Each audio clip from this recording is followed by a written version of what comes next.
आज हम बात करने वाले हैं दुनिया के सबसे रहस्यमयी और विशाल महासागर प्रशांत महासागर के बारे में। दोस्तों, प्रशांत महासागर दुनिया का सबसे विशाल महासागर होने के साथ साथ काफी ज्यादा रहस्यमयी भी है, क्योंकि भूवैज्ञानिक के मुताबिक इस महासागर में जमीन का कोई भी टुकड़ा ही नहीं मौजूद है। तो चलिए हम आपको ले चलते हैं इस रहस्यमयी महासागर के रोमांचक सफर पर। दोस्तों, प्रशांत महासागर एकमात्र ऐसा महासागर है जो पृथ्वी के तकरीबन 30% हिस्से को घेरे हुए हैं और इस महासागर का क्षेत्रफल 165 मिलियन वर्ग किलोमीटर है। इस महासागर की विशालता का अंदाजा इस बात से भी लगा सकते हैं कि अगर इस पृथ्वी पर मौजूद सातों महाद्वीपों को एक साथ भी जोड़ दिया जाए तो फिर भी उनका क्षेत्रफल प्रशांत महासागर के क्षेत्रफल के मुकाबले काफी कम होगा। आपको बता दें कि प्रशांत महासागर के पूर्वी भाग में उत्तरी अमेरिका और दक्षिणी अमेरिका स्थित है, वहीं दूसरी ओर पश्चिमी भाग में ऑस्ट्रेलिया और एशिया महाद्वीप स्थित है और उत्तर से दक्षिण की तरफ ये महासागर अटलांटिक महासागर से आर्कटिक महासागर तक फैला हुआ है। इसके बीच में मौजूद भूमध्य रेखा इसे उत्तरी और दक्षिणी प्रशांत महासागर में बांटती है। प्रशांत महासागर बाहर से देखने में जितना ज्यादा शांत है, अंदर से उतना ही ज्यादा गहरा है। प्रशांत महासागर की औसत गहराई करीबन 14,000 फीट है और इस महासागर के अंदर के हिस्से में इतनी ज्यादा रहस्यमयी चीजें छुपी हुई हैं जिनके बारे में जानने के बाद वैज्ञानिक के भी होश उड़ जाते हैं। प्रशांत महासागर के किनारे वाले हिस्सों पर भूकंप और ज्वालामुखी के कई क्षेत्र मौजूद हैं और इसके साथ साथ इस महासागर पर कई छोटे छोटे 25,000 द्वीप भी मौजूद है जिन पर आज तक कोई भी इंसान नहीं पहुंच पाया। इसलिए प्रशांत महासागर को सबसे ज्यादा द्वीपों वाला महासागर भी कहा जाता है। दोस्तों, जहां हमें आज के समय पर अलग अलग महाद्वीप और अलग अलग महासागर नजर आते हैं, लेकिन एक समय ऐसा भी था जब सभी महाद्वीप एक ही जगह पर मौजूद थे, जो कि लगभग 200 वर्ग किलोमीटर के क्षेत्र में फैले हुए थे और इस महाद्वीप का नाम था सुपर कॉन्टिनेंट पेंजिया। इसी के साथ साथ एक महासागर हुआ करता था जिसका नाम था पंथालास्सा ओशियन। लेकिन कुछ समय बाद महासागर और महाद्वीप के कई हिस्से हो गए और इसके पीछे की वजह थी धरती के नीचे मौजूद टेक्टोनिक प्लेट्स में होने वाली हलचल थी। वैज्ञानिक के मुताबिक धरती पर मौजूद सभी महाद्वीप 3 बार आपस में टूट चुके हैं और ऐसा माना जाता है कि यह प्रक्रिया आगे भी जारी रहेगी।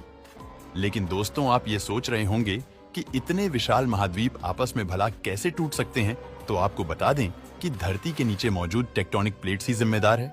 धरती के मेंटल और कोर एरिया में मौजूद गर्मी से इन टेक्टोनिक प्लेट्स में हलचल होती है, जिससे ये प्लेट्स आपस में मूवमेंट करती है।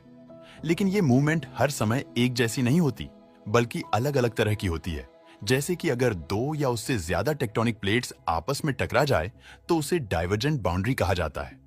आपको बता दें कि इस प्रक्रिया में जमीन के 2 हिस्से हो जाते हैं और उसके नीचे पानी जमा होने लगता है। इसी तरह समुद्र और महासागरों का भी निर्माण होता है। आज से लगभग 200 मिलियन साल पहले इसी प्रक्रिया की वजह से पंथालास्सा महासागर 5 महासागर में बंट गया। यही वजह है कि आज भी सभी महासागरों को एक माना जाता है। दोस्तों, दरअसल ये प्रक्रिया बहुत ही धीमी गति से होती है, जो कि लगातार होती रहती है, लेकिन हमें इसका आभास नहीं होता। जैसे कि अगर आप ध्यान दें तो अफ्रीका धीरे धीरे 2 हिस्सों में बंटता जा रहा है, लेकिन हमें इसका आभास तक नहीं होता। हो सकता है कि कुछ समय बाद अफ्रीका के बीच भी एक नया महासागर बन जाए और अगर ऐसा होता है तो उसके पीछे भी टेक्टोनिक प्लेट्स ही जिम्मेदार होंगी। दोस्तों, धरती में मौजूद जब ये टेक्टोनिक प्लेट्स आपस में मूवमेंट करती है तो इस प्रक्रिया को कन्वर्जेंट बाउंड्री कहा जाता है और कन्वर्जेंट बाउंड्री प्रक्रिया के दौरान जब 2 प्लेट्स आपस में टकराती है तो उनके बीच की जमीन ऊपर उठ जाती है। इसका सबसे अच्छा जीता जागता सबूत हिमालय पर्वत है। प्रशांत महासागर की गहराई में एक विशाल टेक्टोनिक प्लेट मौजूद है जिसे प्रशांत प्लेट भी कहा जाता है।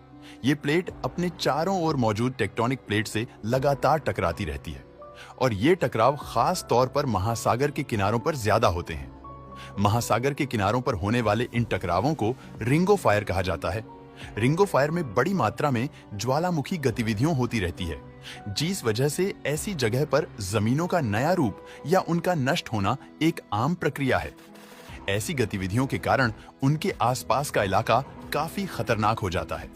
आपको बता दें कि प्रशांत महासागर में अन्य महासागरों के मुकाबले कई सारे आइलैंड्स पाए जाते हैं और ये सब टेक्टोनिक प्लेट्स की गतिविधियों का ही असर है। जिस वजह से ये महासागर इतना खाली पाया जाता है। प्रशांत महासागर में काफी ज्यादा आइलैंड्स मौजूद हुआ करते थे, लेकिन प्राकृतिक आपदाओं के कारण बहुत सारे आइलैंड्स डूब गए और बाकी बचे हुए आइलैंड्स में से हजारों आइलैंड्स ऐसे हैं जहां आज तक कोई भी इंसान नहीं पहुंच पाया है और ये इतने छोटे हैं कि अगर इन्हें वर्ल्ड मैप से देखा जाए तो ये प्रशांत महासागर के बीच में ठीक से नजर भी नहीं आते हैं। तो दोस्तों, अब तो आपको ये समझ आ गया होगा कि प्रशांत महासागर आखिर इतना खाली क्यों है। वैसे प्रशांत महासागर को लेकर आपकी क्या राय है? नीचे कमेंट करके जरूर बताएं।